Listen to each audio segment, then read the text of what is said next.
1941 മുതലാണ് ഇന്ത്യൻ ജമാഅത്തെ ഇസ്ലാമി എന്ന സംഘടന ഇവിടെ ആവിർഭവിക്കുന്നത് തന്നെ. അതിനു മുമ്പ് കേരളത്തിൽ ഇസ്ലാം ഉണ്ടായിട്ടില്ലേ? തിരിച്ചു ചോദിക്കാൻ ആഗ്രഹിക്കുന്നു. അബുൽ അഅ്ല മൗദൂദി എന്ന ജമാഅത്തിന്റെ താത്വിക ആചാര്യൻ 941 അദ്ദേഹത്തിന്റെ തർജുമാനുൽ ഖുർആൻ എന്ന പത്രത്തിന്റെ ഓഫീസിൽ വെച്ചാണ് ഇന്ത്യൻ ജമാഅത്തെ ഇസ്ലാമി എന്ന സംഘടന രൂപീകരിക്കുന്നത്.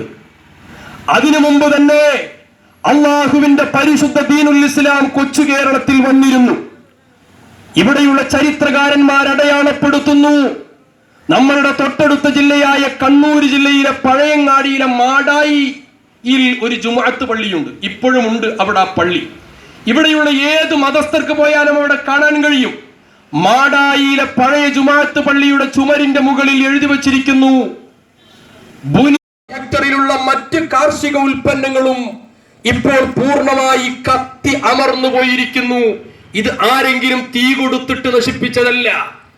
കത്തുന്ന സൂര്യതാപത്തിന്റെ കീഴേ നിന്ന് കേരളം വെന്തുരുകുമ്പോൾ ഉണ്ടായിരിക്കുന്ന മാറ്റമാണ് ഇവിടെ ബോധിപ്പിക്കുന്നത്. പ്രിയപ്പെട്ടവരെ, ഇനിയും ചിന്തിച്ചു നോക്കിയാൽ ഇവിടെയുള്ള പ്രവർത്തകർ ഈ പാവപ്പെട്ട ജനങ്ങൾക്ക് കുടിക്കുവാൻ വേണ്ടി ഒരു ഗ്ലാസ് വെള്ളം കുടിച്ചെങ്കിലും ദാഹം മാറ്റാൻ വേണ്ടി ഇവിടെ ഒരു കൂൾ വാട്ടർ ഇവിടെ സ്ഥാപിക്കുകയാണ്. ഈ കൂൾ വാട്ടറിൽ നിന്ന് ഒരു ഗ്ലാസ് വെള്ളം കുടിക്കുമ്പോൾ അതിന്റെ പുറത്ത് ഞങ്ങൾ എഴുതി വെക്കുന്ന ഒരു വാചകമുണ്ട്, പ്രിയപ്പെട്ട സഹോദര, വെള്ളം അമൂല്യമാണ്, ജലം അമൂല്യമാണ്, ഉപയോഗിക്കുക, പാഴാക്കരുത് എന്ന്. നമ്മുടെ വീടുകളിലുള്ള ടാപ്പുകൾ നമ്മൾ യഥേഷ്ടം തുറന്നു വിടരുത്. നമ്മുടെ ബാത്റൂമുകളിൽ ഉപയോഗിക്കുന്ന വെള്ളം ധാരാളിത്തം. സാധാരണ പൊതുജനങ്ങളെ ചിന്തിപ്പിക്കുവാനെങ്കിലും ഇതുപോലെയുള്ളൊരു ബോധവൽക്കരണ പരിപാടി ഉപകരിക്കുമെന്ന വിശ്വാസത്തിലാണ് SYSന്റെയും കേരള മുസ്ലിം ജമാഅത്തിന്റെയും പ്രവർത്തകർ ഇവിടെയുള്ള ജനങ്ങൾക്ക് കുടിക്കാൻ വെള്ളം നൽകുക മാത്രമല്ല ചെയ്യുന്നത്. ഒന്നോ രണ്ടോ ആളുകൾക്ക് വെള്ളം കുടിക്കാൻ കൊടുത്തത് കൊണ്ട് ഇവിടെ പ്രശ്നങ്ങൾ അവസാനിക്കുന്നില്ല.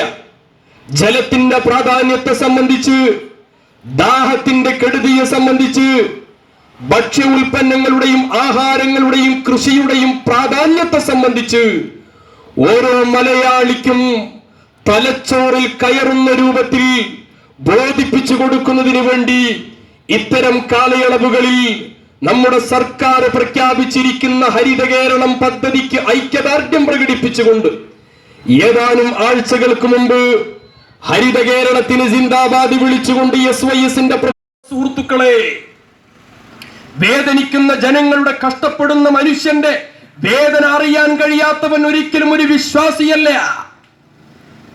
പ്രിയപ്പെട്ട സുഹൃത്തുക്കളെ, ഏതാനും ദിവസങ്ങൾക്ക് മുമ്പ് നമ്മളുടെ തൊട്ടടുത്ത പ്രദേശമായ പടന്നയിൽ ഒരു ഇസ്ലാമിക സംഘടനയുടെ ജില്ലാ സമ്മേളനം നടന്നിരുന്നു. ഞാൻ വളരെ വ്യക്തമായി പറയുന്നു, ഇന്ത്യൻ ജമാഅത്തെ ഇസ്ലാമി എന്ന് പേരുള്ള ഒരു ഇസ്ലാമിക സംഘടനയുടെ ജില്ലാ സമ്മേളനം നമ്മുടെ തൊട്ടടുത്തുള്ള പടന്ന എന്ന പ്രദേശത്ത് വെച്ച് നടക്കുകയുണ്ടായി. അവർ ഏറ്റവും വലിയ വായിൽ ഇവിടെ വിളിച്ചു പറഞ്ഞിട്ടുള്ളത്, ഞങ്ങളാണ് ഈ കേരളത്തിലെ ഇസ്ലാമിക നവോത്ഥാന പ്രവർത്തനങ്ങൾക്ക് തുടക്കം കുറിച്ചവർ എന്ന് അവരിവിടെ അവകാശപ്പെട്ടതാണ്. ഇനി ചിന്തിക്കുന്ന, എന്നെ കേൾക്കുന്ന ഈ നാട്ടിലുള്ള നല്ല ജനങ്ങൾക്ക് വേണ്ടി ഞാൻ ഏതാനും കാര്യങ്ങൾ ഇവിടെ സൂചിപ്പിക്കുകയാണ്. ഇന്ത്യൻ ജമാഅത്തെ ഇസ്ലാമി ഈ രാജ്യത്ത് ഉണ്ടാകാൻ കിടക്കുന്ന സന്ദർഭത്തിലാണെങ്കിലും അന്ത്യനാള് നാളെയാണെന്നുള്ള വിവരം കിട്ടിയാലും നിന്റെ കയ്യിൽ ഒരു മരത്തിന്റെ ഒരു സസ്യത്തിന്റെ ചെടിയുണ്ട് എങ്കിൽ, ഒരു വിത്ത് നിന്റെ കയ്യിലുണ്ട് എങ്കിൽ നീ അതിനെ ഭൂമിയിൽ കുഴിച്ചിടണമെന്ന് മുഹമ്മദുർ റസൂലുള്ളാഹി സ്വല്ലല്ലാഹു അലൈഹി വസല്ലം. ഒരുപക്ഷേ ഞാനൊരു മരത്തിന്റെ വിത്ത് ഇവിടെ കുഴിച്ചിട്ടാൽ 38 വയസ്സുകാരനായി എനിക്കതിന്റെ പഴം ലഭിച്ചു കൊള്ളണമെന്നില്ല. ഞാൻ എന്നെ കുറിച്ചല്ല ചിന്തിക്കേണ്ടത്. എനിക്ക് ശേഷം ഇവിടെ ജനിക്കാനിരിക്കുന്ന ഒരുപാട് മനുഷ്യജീവികൾക്ക് ഇത് തണലും വെളിച്ചവും ശുദ്ധവായുവും പഴവും എല്ലാം നൽകും. അങ്ങനെ ജനോപകാരപ്രദമായ പ്രവർത്തനങ്ങൾ ഒരു വിശ്വാസിയുടെ മുഖമുദ്രയാണെന്ന തിരിച്ചറിവ് SYSന്റെ പ്രവർത്തകർ ഈ സന്ദർഭങ്ങളിൽ സമൂഹത്തിന് നൽകിക്കൊണ്ടിരിക്കുകയാണ്. അതോടൊപ്പം ഈ രാജ്യത്തുള്ള ജനങ്ങളുടെ ആവാസ വ്യവസ്ഥിതികൾ സുസ്ഥിരമാവണമെങ്കിൽ ഒന്നുകൂടി ശ്രദ്ധിക്കേണ്ട മറ്റൊരു വിഷയമാണ് ഇവിടെ 4-5 തീയതികളിൽ തൃശൂർ ജില്ലയിൽ വെച്ച് മുസ്ലിം കേരളത്തിന്റെ നവോത്ഥാന പരിസരം എന്ന ചിന്തോദ്ദീപകമായ പ്രമേയം ഉയർത്തിപ്പിടിച്ചുകൊണ്ട് മുസ്ലിം കേരളത്തിന്റെ ആധികാരിക മത പണ്ഡിത സഭ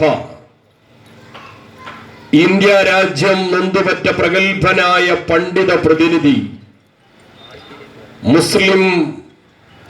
കേരളീയ മുസ്ലിം പണ്ഡിത നിരയിലെ അഗ്രേസരനായ പ്രതിഭാധനനായ ഉജ്ജ്വല വ്യക്തിത്വം ശൈഖുന കാന്തപുരം AP അബൂബക്കർ മുസ്ലിയാരുടെ നേതൃത്വത്തിൽ നടക്കുന്ന സമസ്ത കേരള ജംഇയ്യത്തുൽ ഉലമായുടെ